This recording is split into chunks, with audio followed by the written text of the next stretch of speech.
White Americans see the world very differently than Black Americans, with only 46% of them seeing that the nation's institutions favor them and a certain percentage of the other 54% going on racist tirades about black-on-black crime, and other such things.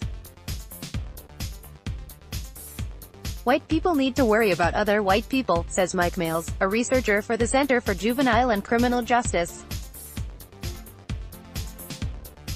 In a new op-ed for the Los Angeles Times, Males destroys this narrative.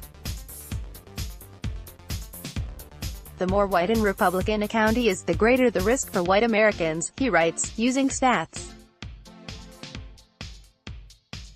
Males contrasts this with the narrative spun by Trump and his supporters, who suggest that immigrants and inner cities are dangerous. At a recent rally in Ohio, Trump used lurid language to claim that gang members slice and dice beautiful girls like animals. It's obvious to anyone who's listening that when Trump talks about this terrifying other, he's really talking about non-white people, not just any old foreigner, Males writes. These fears, however, are not founded in reality.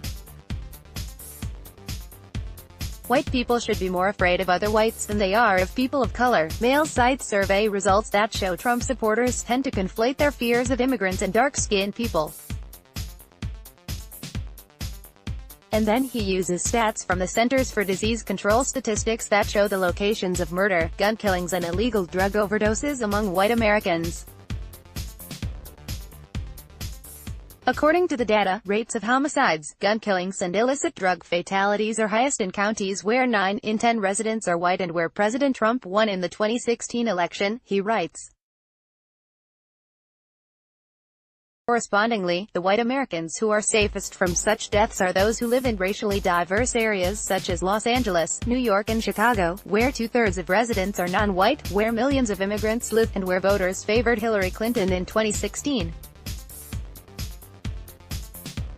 Non-whites also are safer in these areas overall. The correlation is not insignificant, he says. Overall, white Americans who live in predominantly white and Trump-voting counties are 50% more likely to die from murder, gun violence and drug overdoses than whites who live in the most diverse and Democratic voting counties. Males writes.